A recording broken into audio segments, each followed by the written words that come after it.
Hello guys, मैं हूं विजय और आप देख रहे हैं आपका अपना यूट्यूब चैनल विजय सर। दोस्तों, आज के इस वीडियो में हम एक महत्वपूर्ण टॉपिक के बारे में बात करने वाले हैं और वो महत्वपूर्ण टॉपिक है picture guided composition. Picture guided composition का मतलब है एक चित्र आपको दे दिया जाएगा और उस चित्र को देख के आपको एक पैराग्राफ लिखना होता है। ये क्वेश्चन हमारे क्लास 9th और क्लास 10th के एग्ज़ाम्स में आता है, जो कि 3 मार्क्स का रहता है। तो चलिए हम इस पर बात करते हैं।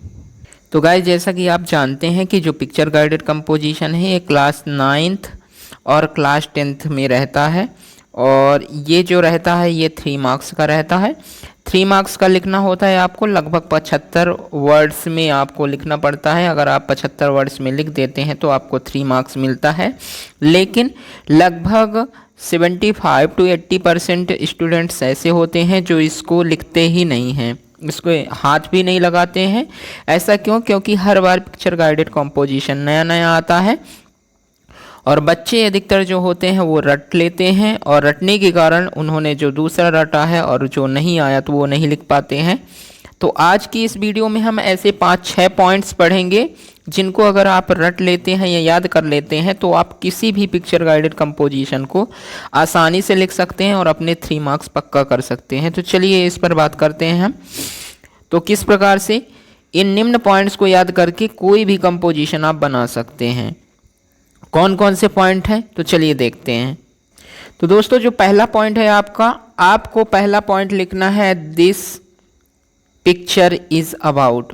कोई भी पिक्चर मान लीजिए आपको दर्शाई गई है, फिर आपको पहली लाइन लिखना है। तो सबसे पहले तो आप हेडिंग डाल लेंगे, तो जिसके बारे में पिक्चर दी गई है उसकी आप हेडिंग डालेंगे।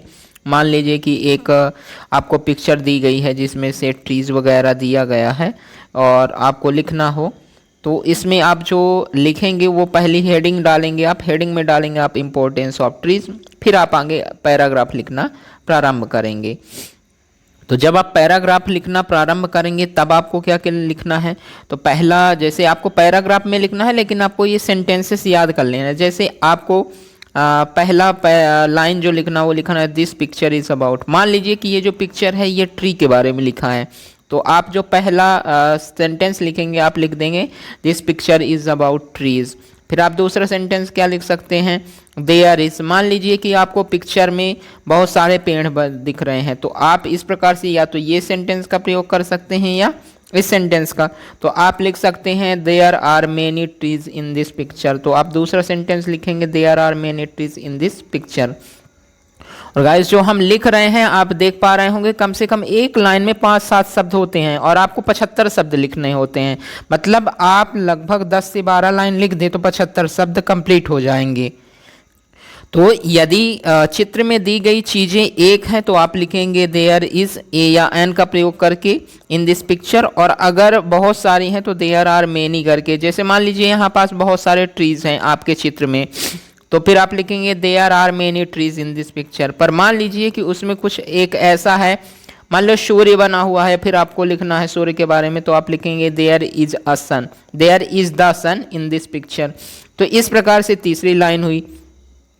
चौथा, फिर आप क्या कर सकते हैं, आपको ये जो छठवां पॉइंट है इसको आपको बीच में प्रयोग करना प्रेजेंट इंडेफिनिट टेंस का। जैसे मान लीजिए कि ट्रीज आपने लिखा, पहला आपने लिखा there is a picture about, first line जो आपने लिखा है there is a picture about importance of trees. दूसरी लाइन क्या लिखा है आपने, दूसरी लाइन लिखा है आपने कि there are many trees in this picture, आपने इस प्रकार लिखा। तीसरा आप क्या लिख सकते हैं, तीसरा प्रेजेंट इंडेफिनिट का यूज कीजिए और लिखिए ट्रीज गिव्स अस ऑक्सीजन। फिर आप चौथा लिख दीजिए फिर से trees give us would for fuel, आपने ये लिख दिया। फिर आगे और कुछ लिख सकते हैं, तो प्रेजेंट इंडेफिनिट टेंस का लिख के 3-4 सेंटेंस आप इससे लिख देंगे। तो इसका प्रयोग जो छठवां पॉइंट है इसको आपको बीच में करते रहना है। फिर मान लीजिए कि आपको बताना है कि जो चित्र दिया गया है, जो चीज़ें दी गई हैं उनका बेनिफिट आपको बताना है, तो आप एक ये सेंटेंस यूज कर सकते हैं there are many benefits of. तो अब मेनी बेनिफिट किसका, अगर आप ट्रीज का बता रहे हैं तो यहाँ पास आप लिख लीजिए ट्रीज, तो there are many benefit of trees. फिर उसमें आप बेनिफिट बताते हैं तो एक एक लाइन प्रेजेंट इंडेफिनिट का टेंस का यूज कर करके और फिर आप आगे बता दीजिए। तो इस प्रकार से आप लिख पाएंगे। अब जो 5वां पॉइंट है यहाँ पे आप क्या लिखना है, जैसे ये आप प्रेजेंट इंडेफिनिट टेंस का यूज करते हैं तो क्या कैसे भरेंगे। मान लीजिए कि यहाँ पे आप ट्रीज लिख रहे हैं तो यहाँ पे आप लिख लीजिए ट्रीज। अगर ट्रीज है तो गिव आएगा, अगर केवल सिंपल ट्री होता सिंगुलर तो फिर गिव्स आता। तो ट्रीज गिव अस ऑक्सीजन, तो यहाँ पास ऑक्सीजन। तो इस प्रकार से जो आपको ये 6 सेंटेंस लिखे गए हैं आप इनको रट लीजिए, याद कर लीजिए, और इन 6 पॉइंट्स से आप क्या करेंगे, आप पिक्चर गाइडेड कंपोजिशन कोई भी बना सकते हैं। चलिए एग्जाम्पल के लिए हम कोई एग्जाम्पल लेते हैं। फॉर एग्जाम्पल ये जो चित्र दिया गया है ये 2024 के एग्जाम में आया हुआ है।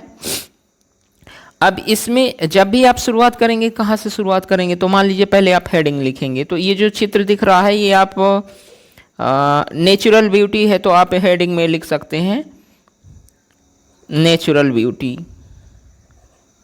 ये लिखा आपने हेडिंग में। अब हेडिंग के बाद आप इसमें जब पॉइंट डालेंगे, या फिर पॉइंट डाल के नहीं लिखना है, डायरेक्टली आप पैराग्राफ में लिखें। तो कैसे लिखेंगे आप, मान लीजिए आपने पहला ये सेंटेंस, जैसा मैंने आपको सेंटेंस बोले 5-6 आप लिख के रखिए। तो पहला सेंटेंस आपने लिखा there is a picture about nature of beauty, ये पहला सेंटेंस हो गया।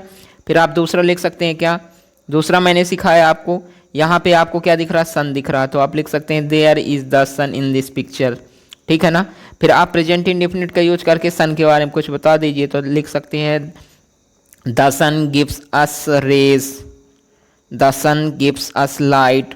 तो 3 ये सेंटेंस हो गए सन के बारे में प्रेजेंट इंडेफिनिट का यूज करके लिखना है। तो आप मान लीजिए कि यहाँ पे ट्रीज 2 दिखाए गए हैं, तो आप यहाँ पास लिख सकते हैं अगला sentence there are many trees in this picture. फिर उसके बाद ट्रीज के बारे में लिखना है, तो आप लिख सकते हैं trees give us oxygen, trees give us medicine, trees give us medicine and would. तो इस प्रकार से ट्री के बारे में लिख लिए। फिर अगला आप लिखना चाहते हैं, यहाँ पे आपको नदी दिख रही है तो आप देख सकते हैं there is a river flowing from, आप लिख सकते हैं मिड ऑफ द माउंटेन। इस प्रकार से आप लिख सकते हैं। फिर नदी के बारे में बता सकते हैं कि river give us water and help us to grow our crops. तो इस प्रकार से आप प्रेजेंट इंडेफिनिट टेंस और ये जो 5 सेंटेंस बताए गए हैं अगर आप इनको कर लेते हैं तो लगभग आप 75 शब्द आसानी से लिख लेंगे। सिर्फ इन्हीं को बार बार रिपीट करना है और वो जो खाली स्थान दिए गए हैं उसमें आपको अलग अलग शब्दों का यूज कर लेना है। दूसरा एग्जाम्पल हम लोग देख लेते हैं। एक ये भी एग्जाम्पल आया हुआ है दूसरे एग्जाम में 23 में या 22 में। अब देखिए इसमें क्या दिया गया, look at the visual input given below, produce a small paragraph. अब इसमें किसकी बात हो रही है, गुड हैबिट के बारे में। तो इसका जो हेडिंग हो जाएगा, इसमें बात हो रही है गुड हैबिट के बारे में, तो हमारी जो हेडिंग हो जाएगी ये हो जाएगी आपकी गुड हैबिट। गुड हैबिट लिख लिया आपने इस प्रकार से। अब हम पैराग्राफ जब लिखना प्रारंभ करेंगे तो वही first line there is a picture about good habit. फिर आप इसमें जो भी लिख रहे हैं, फिर आप प्रेजेंट इंडेफिनिट टेंस का इसमें अधिकतर यूज करेंगे। तो आप लिखेंगे we can do some exercise, यहाँ से स्टार्ट किया आपने, इसका लिखा।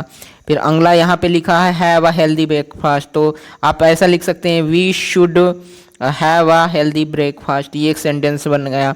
और यहाँ पे लिखा act wake up get up early, तो आप दूसरा लिख सकते हैं we should get up early. तो एक शुड वाला भी सेंटेंस है जो आप लिख सकते हैं।